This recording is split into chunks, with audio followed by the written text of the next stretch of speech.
Hello, and welcome to the Jekyll Hyde Club. And today to the Monster Mash, aka the Mad Monster Party, because here the parties are all mad. Today we are reviewing the Rankin Bass, whatever, however, Mad Monster Party action figures. We have most of them because one of them we ended up getting a set because it was just cheaper. So we will start with which series? We would start with the werewolf series. These are from Funko, and these are when Funko was still cool before the weird pops and everything. These came out in 2005, and like they're I think 7 inches vinyl figures. They're not posable; they're just hard vinyl, and they came from the film in the late 60s, the Mad Monster Party, and they finally made action figures, so that's cool. And it was kind of like a Monster Mash-ish type film. And what else? I was going to say something else. I said Funko. Yes. When Funko was cool. So yeah, okay. These were $10 each from Amazon, or you could get a set of 4, the series of 4 for 30-some. And they come in these cool round tube boxes that are a lot easier to open than a lot of boxes. Yes, Slappy recommends them. Yes, he does. Slappy likes this far more than he liked our last figure review of Purple Pine Man, but he needs to get over it because Purple Pine Man looks cool, Slappy. And he's all evil and wicked. I look cool, I'm Slappy. Anybody who doesn't think he's evil and wicked should look up his clip on YouTube that I should have included in our review and didn't think about it. Oh well. Anyway, if you guys are new, do like, subscribe, share, and check out our other cool, fun, and spooky videos. I'm Morticia, that's Gomez. And this is Slappy, our roommate and dear friend when he's not being obstinate. And the host of this Mad Monster Party. Ah. So who are you showing first? First, there's the Wolfie. Oh, you skipped the boxes. He wants to show his favorite. Gomez is like Igor in the song Monster Mash. He's an impetuous young boy. Yes. And he is just jumping away. I wanted to start with the ones in the boxes and then go to the other ones because we took all of them out and just kept one from each series in the box because all the boxes are the same. But let us talk about Gomez's werewolf first because he's an excitable boy. Yes. And if you guys have not heard the song Excitable Boy, my brother showed it to me. It's from the 70s. Before I was born it came out, but some old songs are good. And this one is by Warren Zevon. It's Excitable Boy, and the guy's pretty twisted, so check it out.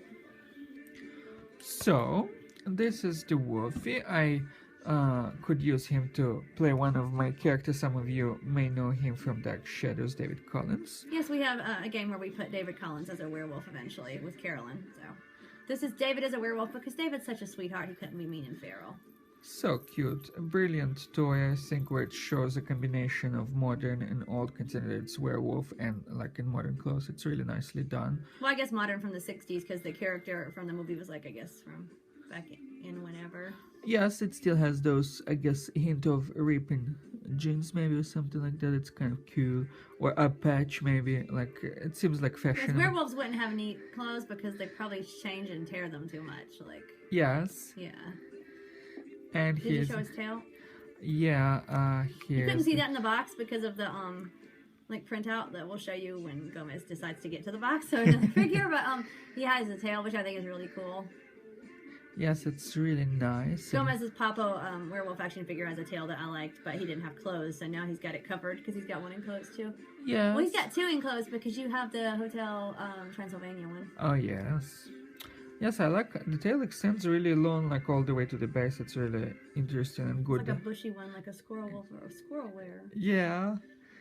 So okay, now we can go back to the box. Okay, did you finish it? You got anything else to say about him? Okay, he's just saying goodbye, and he will be back eventually. He's eager. Also an excitable boy. Yes. He's not posable, as we said, but you can see he stands well. Okay. In this box... I think they're hollow vinyl, if that matters, but they seem really strong. Like, if I'm squeezing them, it doesn't bend them or anything. Here, I'm squeezing. That'd be funny if yours was, like, more breakable than mine, and you're like, I broke it! No, I broke my toy! So now we're moving to Series 2. But we'll go back to Series 1. We just saved one from each series in the box. Yes. And we are But we had to show Series 2 first because it's one of our dear friends for whom our channel and our club of friends is named. Dr. Mr. Hyde. Mr. Hyde. We call him Jekyll, but yeah, because Jekyll sounds like a more evil name. They should Yes. switch names. But this is technically Mr. Hyde. So beautiful, appropriately green face, nice red eyes, green hair, top hat, proper gentleman. He's like, my favorite Hyde version is the Silent Screamers that we already reviewed. And the other ones that look all wolfish and stuff just don't do it for me. But this one is cool because he's different, but he's the closest to that one. Because he has the green skin and whatnot. And he has classy clothes because he's like a proper Victorian dark scoundrel gentleman. So he's got the right clothes on for the Victorian times, which is cool. So we can call him our little steampunk Jekyll / Hyde.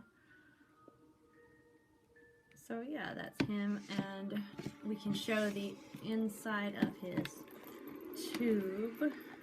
Alright, now you can finally come out. Don't be ornery. I'm only taking you out like 3 times already. Okay, this is easy to put back for you people that like to, people that like to keep your toys in the box. He's easy to take out and then put right back, like so. Alright, he really is easy, but I'm like, not trying to do it on camera. It was a lot easier. Okay. And then, come on. Hyde, be good. He just wants to be ornery. Anyway, you just have to get his feet back in the blasted groove on the box. Like this. There it goes. Get annoyed and it works. Hey. And then you just close it back. So, for you collectors who like to take out your collectibles, I've had too much coffee. And is there ever too much coffee? No. And then you want to play with it and then put it back. These are kind of cool for that. They're just little squishy plastic tubes. So, back to taking it out because we're not keeping it. Here he goes in all his Hyde-ish glory. Hello. That's him saying hello. Hello world. I'm here to walk you. Okay, and now, Gomez, you can show this. These are all the same. Like in series 1 and 2, the boxes are all the same, and the printouts here are all the same. So we just saved one from each. Okay, so it invites us to the Mad Monster Party, this series 2, and mentions that it has available Francesca in that series, a skeleton band, somebody named Yetch, Some butler. We haven't seen it yet, we're going to. Yes, he looks endearing, reminds me of Alfred from Batman or something. And then Mr. Hyde, of course. And it's interesting, Mr. Hyde has like pointed ears. I don't know why, but like... As signifying his otherworldly nature. Yeah, or monstrousness. Oh, yes. So, let's see. Oh, yes, there's the staircase. On the other side of this booklet. They're really well-made figures. So we've got the witchy warts on the chin this time instead of the pointedness. That's cute. Oh, yes. But they're really well-made figures in that they, this was an animated kind of thing.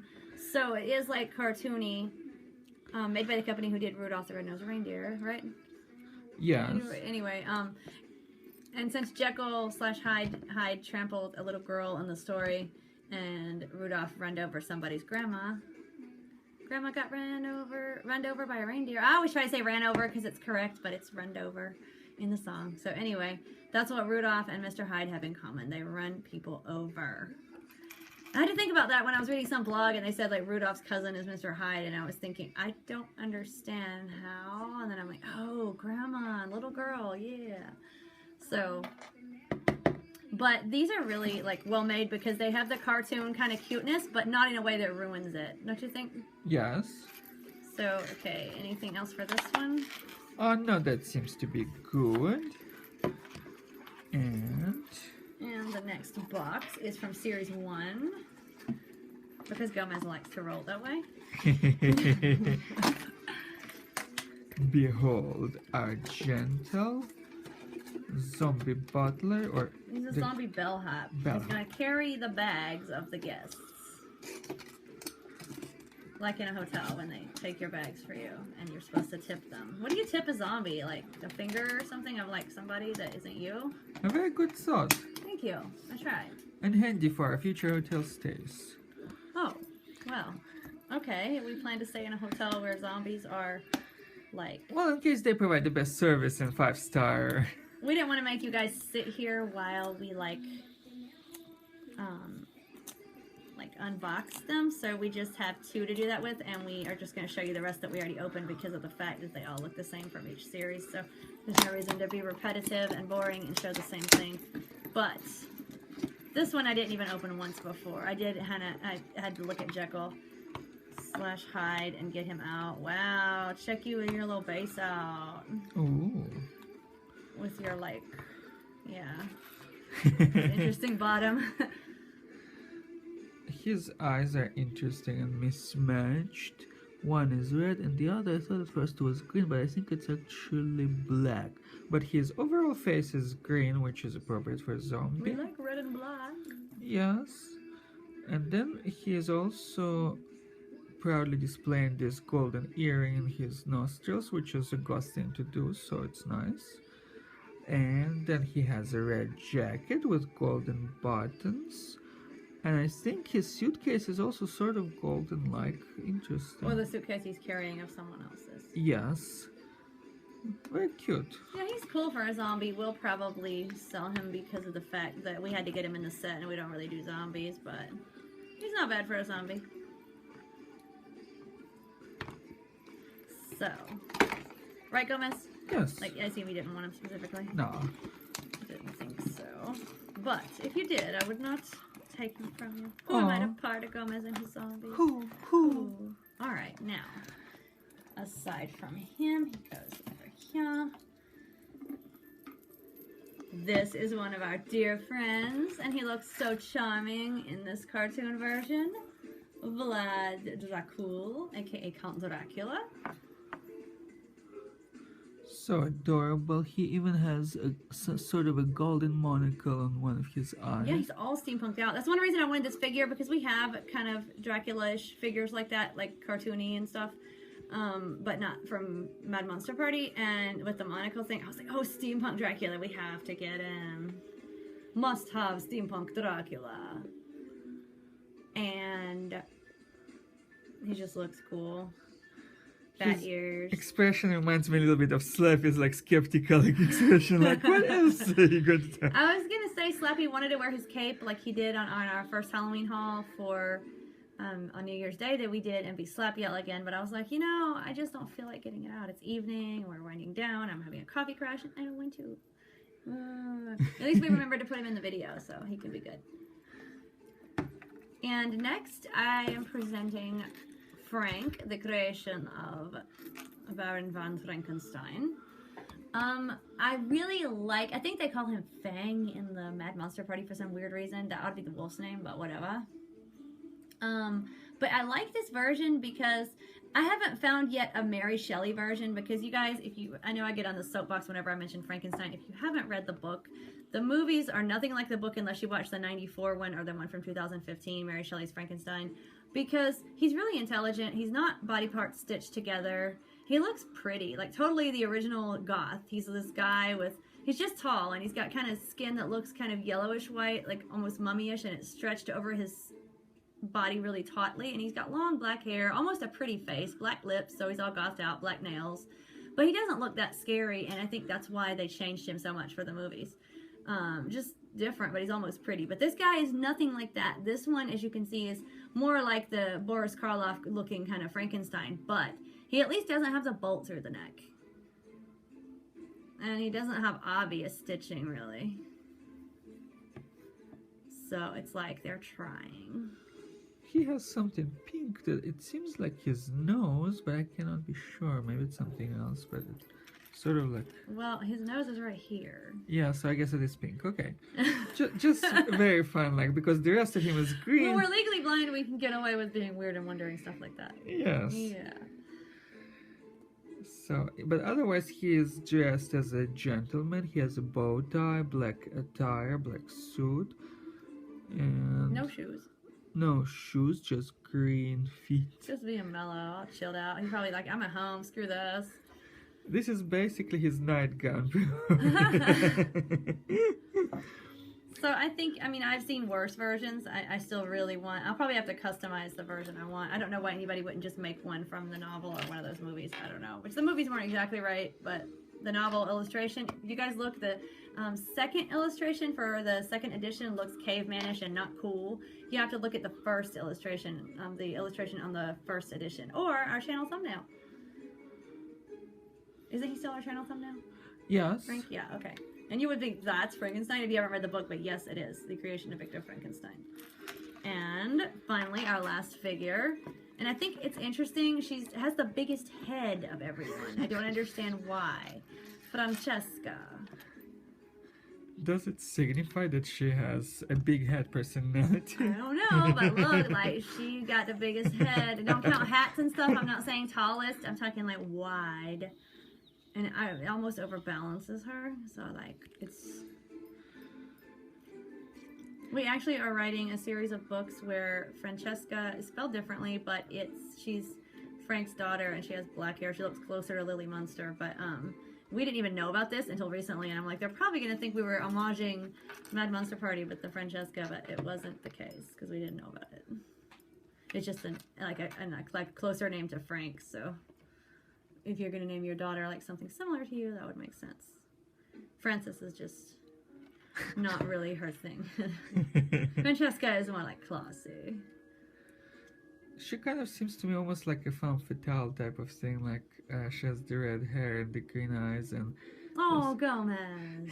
Yeah. To flatter you. I try.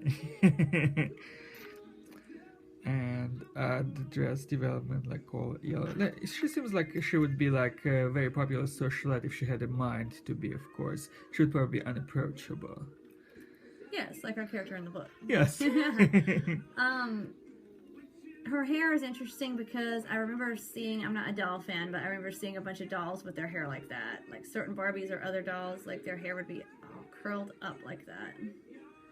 And then I'd see my friends have them, and then the curl, they would play with it, and then it would like get combed out, and it would never go back. But it's interesting. I don't know, it's just a weird style. I didn't think it ever looked realistic, but what do I know?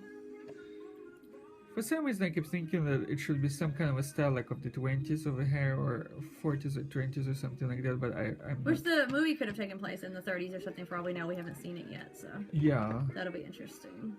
Or it could even be in Victorian times, but I don't think so. That dress would have been a little risque. Yeah. She's even showing part of her leg, I guess, now that I think about it. It's over here on this... Oh, both legs, yeah. Both of the legs shows through the dress, so yeah. A little bit more modern. Yeah. So, yeah, we need to see the movie. We don't seem very, like... We usually try to educate ourselves first, but we wanted to get these up because, like, they're so cool. And we're still waiting for the movie on Netflix because it's being evil. The Wolfie made me do it. He said, do the review right now. That's always a good answer. Yes.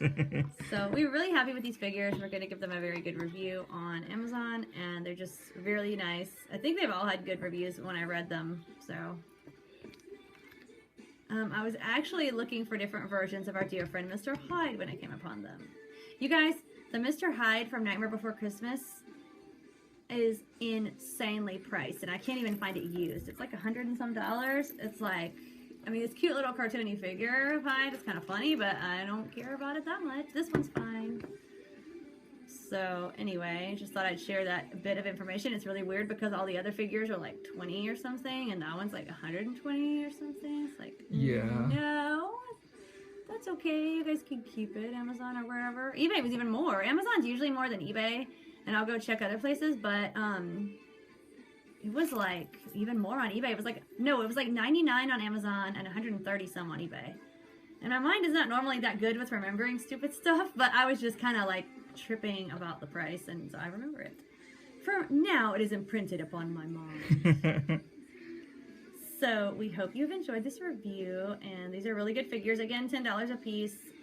We cannot recommend them enough. I must say Francesca is a precursor to Funko making weird big-headed stuff, but she's still pretty. And until next time, try to enjoy the daylight.